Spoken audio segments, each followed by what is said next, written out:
Ang oras po sa ating lahat. Ito po si Ka Merlin o Suprema Nanay Maria Gonza.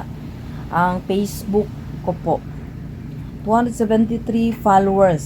Kumbaga, binabaan na ng Meta. Hindi natin alam kung anong mga restriction natin doon sa Meta. Ito naman mga people, ipinapakita ko po sa inyo ang buhok ng tikbalang, tiw-tiw, galaw-galaw, salindugok, buhok ng duwende, wishing hair. Ito po ang marami po tayo niyan, people. Tingnan mo sa akin, hindi tinitipid.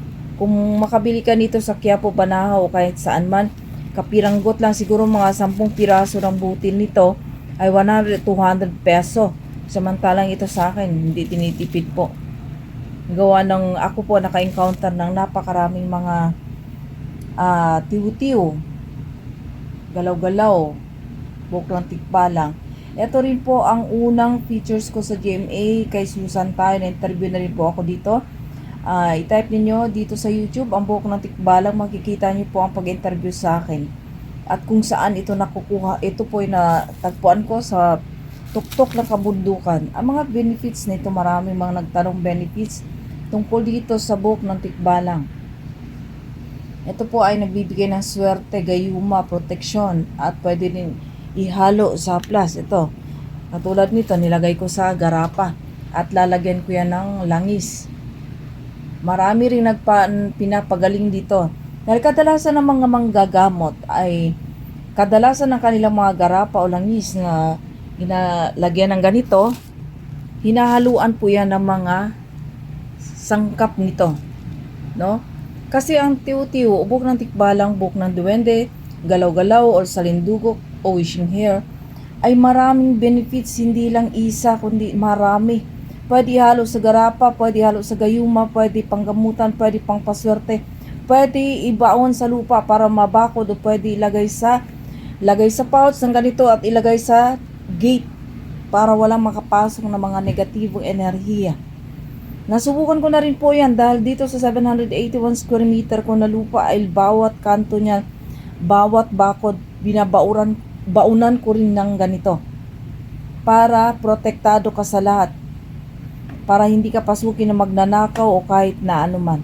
So people, sa mga naniniwala lang, kung mapanood mo rin dyan, i-scroll down mo, hanapin mo yung buhok ng tikbalang kung saan natagpuan ko mismo ang sangkatutak at napakalawak na lupain na nasa taas ng bundok. Makikita ang napakaraming ganito. So sa ngayon nga lang, dahil medyo may edad na tayo at hindi na tayo gaano makaakit-akit sa kabundukan, hindi ko na rin nasubukang bumalik doon, gawa ng malayo-layo na rin at medyo may edad na rin, gawa ng akyat, kaya naman akyatin, pero yung mga sakit na yung mga muscle natin, mga people. Hindi tayo pabata, kundi patanda tayo. Pwede rin itong sa haplas gamitin at i-plus sa may mga karamdaman. Sa naniniwala lang, ako po ay malaking paniniwala ko dito dahil lahat ng kahilingan ko natutupad. Mula noon hanggang ngayon, ako na ay umangat. Yun nga lang, pag umangat ka sa buhay, huwag kang magyabang. Huwag kang iyayabang ka naman sa katotohanan.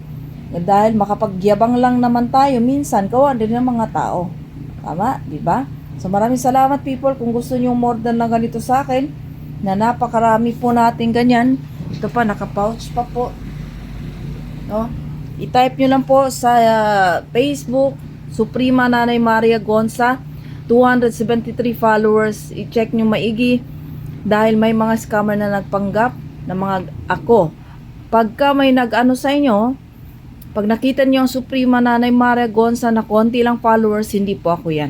So awareness lang po tayo mga people. Maraming salamat at God bless you.